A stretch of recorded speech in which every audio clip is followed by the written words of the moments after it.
Hi. And welcome. Imagineer is a local AI filmmaking and image making tool. You can also compose sounds and write a screenplay. So let's start with the image generator. Just type your prompt as usual, click as often as you want, and it will generate. While you're waiting, you can switch to other tabs. So it's kind of useful to speed up your work. Here is an elaborate video prompt. And the nice thing about video prompts is you can expand your characters. For instance, Jeff, and I hit Control Space and it will automatically expand from my pack the body, the face and the voice sample. Stands in a building, etc., etc. And then I say Jing, for example, and you can see it will add her body. Now these are coming from packs, which I can manually compose with assets.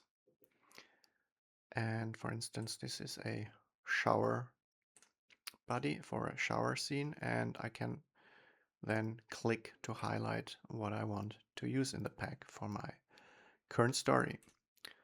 Asset search is finding things in your defined asset folders, and they can be Photoshop files, which is really useful.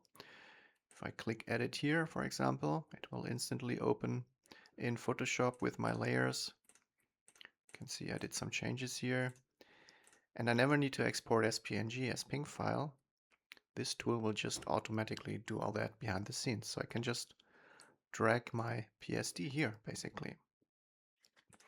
And asset search is very fast.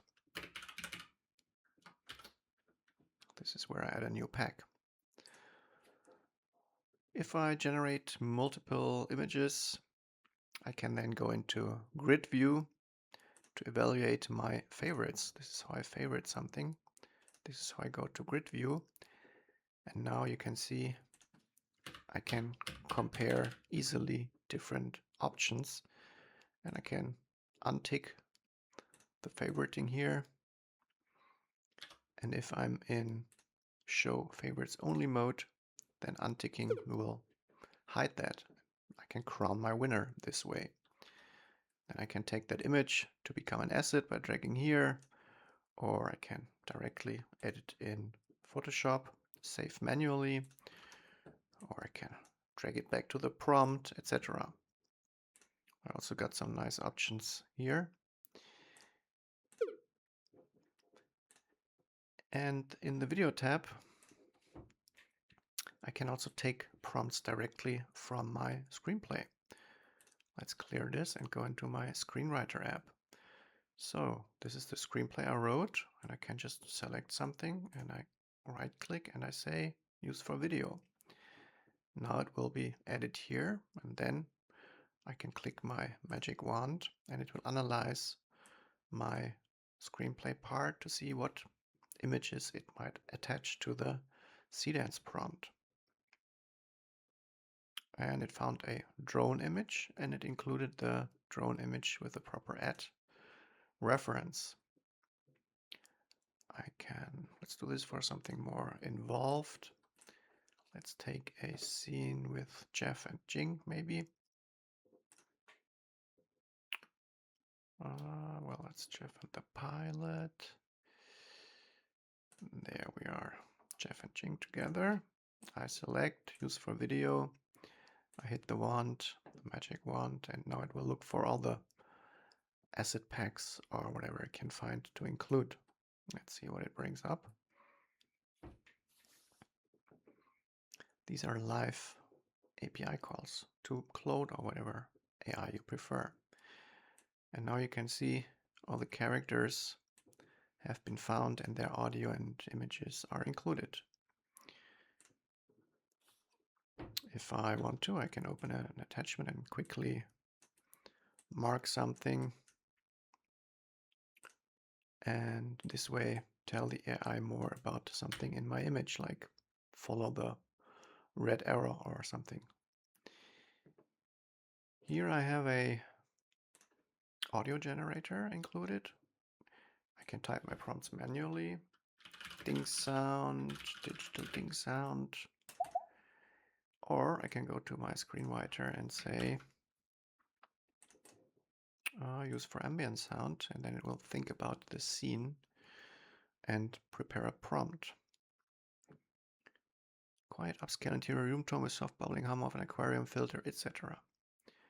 The nice thing about Imaginary is you can do manually everything you want to do manually, like edit here, or have more wizard AI-based options. Let's go to Screenwriter. In Screenwriter, I can write my screenplay manually and then have it be analyzed. For instance, I click on Terrain, and now I get like an overview of all the dramatic peaks in my story as actual peaks, as actual mountain peaks. I can get feedback from personas that view it. They even visually applaud here or stand up or sit down based on their emotion. For instance, hundreds of drones on the rooftops, that's a nightmare image.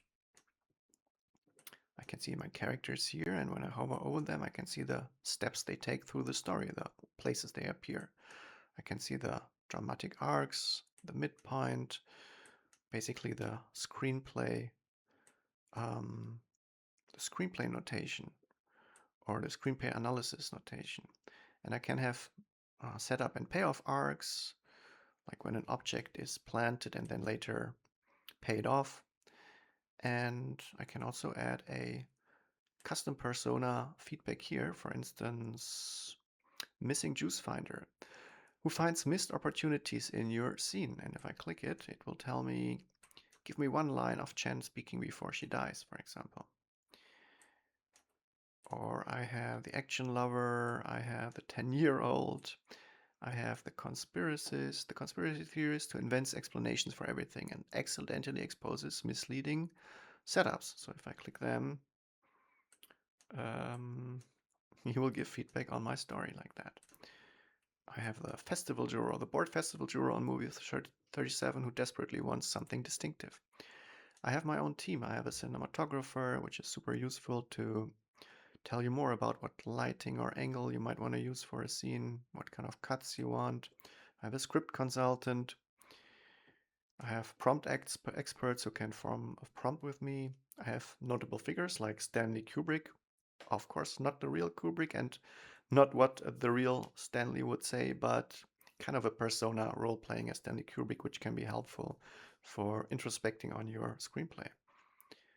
I have some activists here, women's rights activist, underdog activist, AI activist, and I can then analyze my screenplay and basically ignore what I disagree with, or actually, if I have a gut feeling that's great advice, then use it and rewrite my screenplay. In that similar vein, I have an analysis page which asks 100 questions and gives me feedback on my screenplay, like is there a central dramatic question, does the protagonist have a clear external goal, does the protagonist have an eternal need, and then I have suggestions. I hide those by default because I don't want to be influenced with my solution finding, but for those who like the suggestion, they can just pop it up here. And if I find something interesting, I can also say chat with them, and it will go into a chat box. And then I can basically chat on that point with the person or with the AI.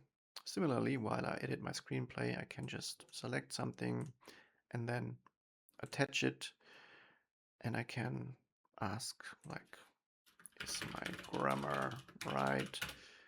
And it will understand not only my whole screenplay, but also the selection I made. Attaching the whole screenplay was a bit too much, maybe here in this case. And it says one spot to fix, and then I can look into my writing and fix it. In the chat, I can also switch to different personas, like I can talk to Stanley Kubrick or the Stanley Kubrick AI about my screenplay or any other questions I might have. What else do we have? We have a 3D generator, so I can create my characters in 3D. give them different lighting if I want. This could be useful for making images out of the 3D snapshot. Here I have a bed and maybe I want it from another perspective. Here I have a airplane that I designed for my film, and I can then change the angle.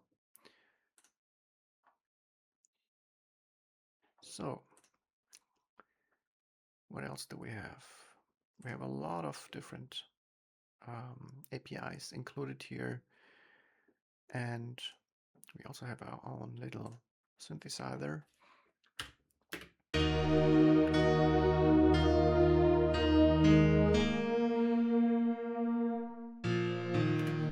Here I can play on the piano, I can put notes here, or I can switch the instrument, and the nice thing is I can also have the AI compose a song or select some notes and tell the AI to spice it up or change those notes, whatever I want to say.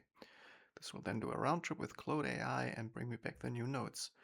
I can then feed those notes directly into my film or feed the song into my film. I can export as WAV file, for example, or I can have the export be used for another music generator to use as inspiration, like Google's Lyria Pro, where I made some music.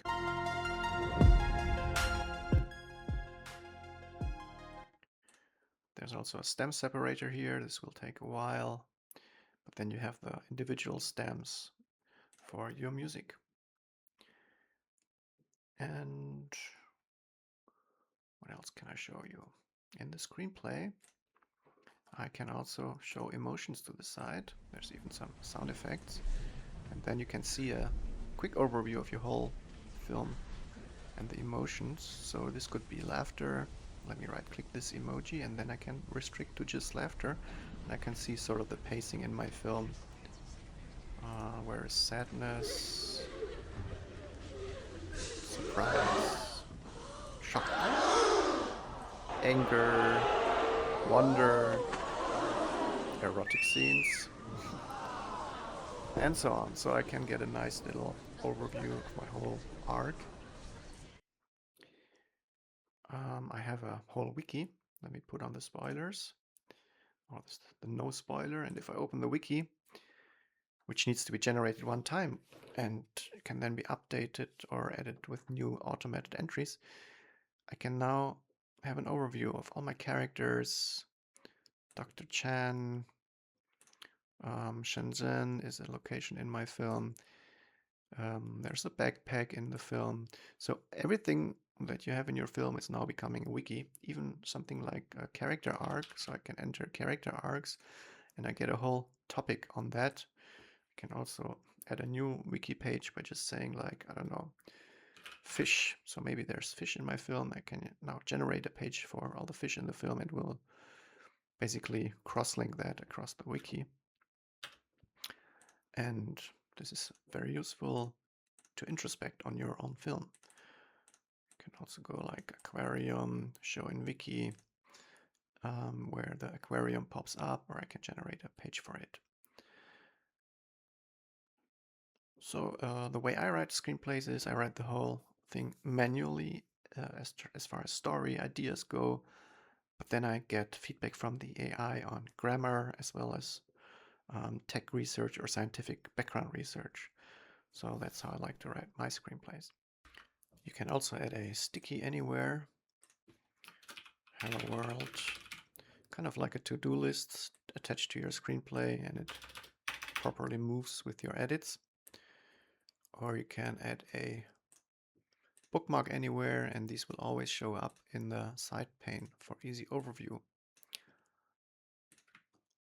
Searching is also, of course, supported, but a really nice way to search is doing a concept search. For instance, Jeff and Jing flirt.